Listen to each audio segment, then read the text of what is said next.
बहुत पुराने जमाने की बात है, जब न मोबाइल था न बिजली की रोशनी। जब इंसान का सहारा सिर्फ मेहनत, सब्र और अल्लाह पर यकीन हुआ करता था। उन दिनों जमशेदपुर नाम का एक छोटा सा गांव था।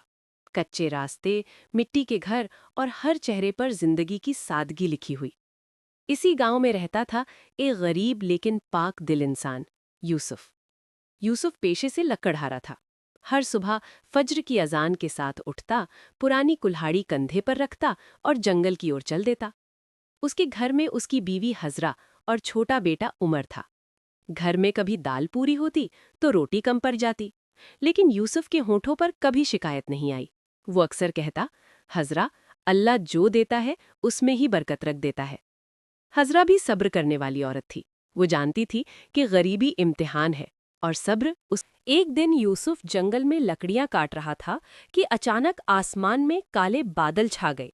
हवा तेज हुई और मूसलाधार बारिश शुरू हो गई। यूसुफ एक बड़े दरख्त के नीचे छुप गया, लेकिन उसकी कटी हुई लकड़ियां पूरी तरह भीग चुकी थीं। उसका दिल बैठ गया। अब ये लकड़ियां कौन खरीदेगा? फिर उसने आंखें बंद की और कहा, या अल्लाह, इसमें भी कोई हिकमत होगी। जब बारिश रुकी तो यूसुफ गीली लकड़ियां उठाकर बाजार पहुंचा। लोगों ने देखते ही मुंह बना लिया। अरे, ये तो भीगी हुई हैं, ये जलेंगी भी नहीं। दोपहर से शाम हो गई, लेकिन एक भी लकड़ी नहीं बिकी। यूसुफ का दिल भारी था, पर जुबान पर सिर्फ दुआ थी। शाम के वक्त एक बुजुर्ग आदमी बाजार में आया। सादा लेकिन उम्दा लिबास, चेहरे पर नूर। उसका नाम था हकीम अय्यूब। उसने लकड़ियां देखी और मुस्कुरा दिया। ये लकड़ियां गीली क्यों हैं? यूसुफ ने सच बता दिया। हकीम अय्यूब खुश हो गया। यही तो मुझे चाहिए था। उसने सारी लकड़ियां दुगनी कीमत में खरीद लीं। यूसुफ की आंखों में आंसू आ गए। अगले दिन यूसुफ के दिल में एक ख्याल आया, अगर मैं जानबूझकर लकड़ियां भिगो दूं। लेकिन तुरंत उसने अपने नफ्स को रोका। नहीं, अल्लाह धोखे से खुश नहीं होता। जंगल में अफरा तफरी मच गई। डाकुओं की खबर फैल गई। उसी जंगल में यूसुफ की मुलाकात फिर हकीम अय्यूब से हुई, जो लुट चुका था। यूसुफ ने बिना सोचे अपनी लकड़ियां छोड़ दीं और हकीम को सुरक्षित रास्ते से शहर पहुंचाया।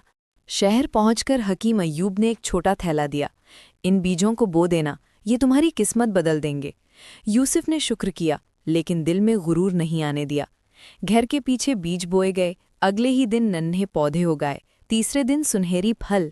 फल टूटे और अंदर से हीरे निकले। यूसुफ अमीर बन गया, लेकिन उसका दिल कांप रहा था, कहीं ये दौलत मुझे भटका। गांव में आग लग गई। यूसुफ ने अपनी सारी दौलत लोगों में बांट दी। जमींदार हारून शर्मिंदा हो गया। अगली सुबह पौधे सूख चुके थे। हजरा ने पूछा, अफसोस तो नहीं? यूसुफ मुस्कुरा दिया, मकसद पूरा हो गया। जंगल में यूसुफ ने एक नौजवान को कुएं से निकाला। वो कोई आम लड़का नहीं था, वो था शहजादा जुल्फ़िकार। बादशाह ने इनाम पूछा। यूसुफ ने कहा, मेरे गांव जमशेदपुर में पानी के कुएं बनवा दीजिए। 3 कुएं, मस्जिद, मदरसा सब बन गए। हकीम अय्यूब फिर आया। तुम हर इम्तिहान में कामयाब रहे। और वो गायब हो गया। यूसुफ फिर लकड़हारा था, लेकिन पूरे जमशेदपुर का अमीन। वो सिखा गया कि असल दौलत सब्र, ईमान